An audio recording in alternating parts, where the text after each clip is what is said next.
Assalamualaikum warahmatullahi wabarakatuh. Perkenalkan, Lucy Widyasari, NIM 2019-20-046. Saya dari kelas A semester 5. Di sini saya akan menjelaskan materi tentang paten. Pengertian paten. Paten merupakan hak eksklusif yang diberikan oleh negara kepada inventor atas hasil invensinya di bidang teknologi, yang untuk selama waktu tertentu melaksanakan sendiri invensinya tersebut kepada pihak lain untuk melaksanakannya, yang dimuat dalam pasal 1 Undang-Undang Nomor 14 Tahun 2001. Selanjutnya, untuk menghasilkan penemuan invention yang baru dalam pengembangannya senantiasa memerlukan pengorbanan baik tenaga, pikiran, waktu, dan juga biaya dari inventornya atau penemuannya, dan umumnya temuan teknologi tersebut mempunyai nilai ekonomi tinggi. Karena itu, sudah sepantasnya atas invention tersebut diberikan perlindungan hukum, yaitu berupa pemberian hak eksklusif kepada inventor atas hasil invensinya di bidang teknologi. Penemuan-penemuan dalam bidang teknologi adalah merupakan objek dari paten, yang dalam kerangka hukum kekayaan intelektual dimasukkan dalam kelompok hak milik perindustrian atau intellectual property industry. Slide selanjutnya yaitu ada dasar hukum paten. Paten diatur melalui Undang-Undang Nomor 14 Tahun 2001, kemudian diganti dengan Undang-Undang Nomor 13 Tahun 2016. Secara internasional, dasar hukum pengaturan paten adalah Paris Convention, Patent Cooperation Treaty atau PCT, European Patent Convention atau EPC, dan TRIPS Agreement. Selanjutnya yaitu ada fungsi hak paten. Yang pertama ada jaminan untuk perlindungan hukum, yang kedua menambah kepercayaan konsumen, yang ketiga memberi tambahan keuntungan, yang keempat merupakan aset perusahaan, yang kelima mengurangi plagiarisme, yang keenam menghindari eksploitasi karya, yang ketujuh mengurangi kompetitor, yang kedelapan memperluas jangkauan bisnis. Selanjutnya yaitu ada istilah dalam paten, ada invensi dan inventor.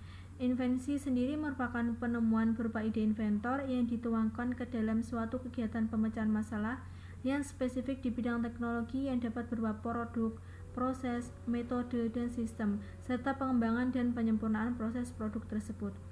Inventor merupakan seorang atau beberapa orang yang secara bersama-sama melaksanakan ide yang dituangkan ke dalam kegiatan yang menghasilkan invensi. Selanjutnya yaitu ada subjek dan objek paten. Untuk subjek paten atau yang berhak memperoleh paten adalah inventor atau yang menerima lebih lanjut hak inventor yang bersangkutan. Jika suatu invensi dihasilkan oleh beberapa orang secara bersama-sama, maka hak atas invensi tersebut dimiliki secara bersama-sama oleh para inventor yang bersangkutan. Yang kedua yaitu ada objek. Objek dari paten adalah invensi yang dihasilkan oleh inventor menurut pasal 1 ayat 2 Undang-Undang Nomor 14 Tahun 2001.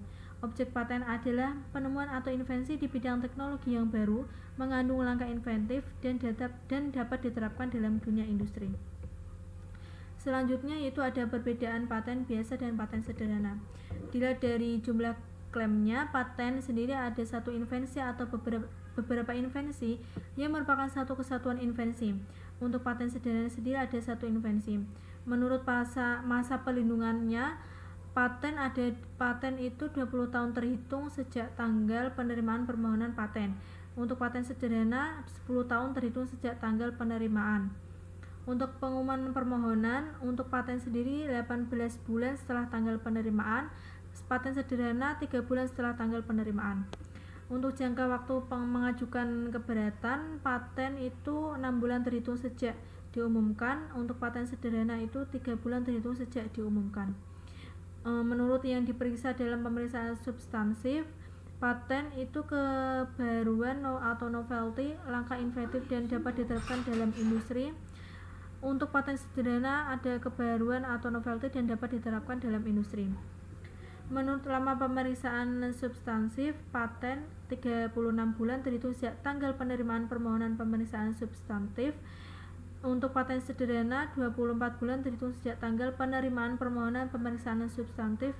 Dan yang terakhir, objek paten untuk paten biasa itu produk dan proses, untuk paten sederhana itu produk atau alat. Selanjutnya itu ada produk dan proses paten. Untuk produk sendiri dalam paten mencangkup alat-alat mesin komposisi, formula, produk by proses, sistem, dan lain-lain. Contohnya alat tulis, penghapus, komposisi obat, penemuan teknologi HP atau handphone, dan lain-lain. Untuk proses itu mencakup proses, metode atau penggunaan. Contohnya adalah proses membuat tinta dan proses membuat tisu. Paten yaitu mengajukan permohonan secara tertulis dalam bahasa Indonesia kepada Direktorat Jenderal Hak Kekayaan Intelektual, Kementerian Hukum dan Hak Asasi Manusia Republik Indonesia. Yang kedua, permohonan harus muat yang pertama tanggal, bulan, dan tahun permohonan. Yang kedua, alamat lengkap dan alamat jelas pemohon. Yang ketiga, nama lengkap dan kewarganegaraan inventor. Yang keempat, nama dan alamat lengkap kuasa apabila permohonan diajukan melalui kuasa. Yang kelima, surat kuasa khusus dalam hal permohonan diajukan oleh kuasa. Yang keenam, pernyataan permohonan untuk dapat diberi paten. Yang ketujuh, judul invensi. Yang kedelapan, klaim yang terkandung dalam invensi. Yang kesembilan, deskripsi tentang invensi yang secara lengkap memuat.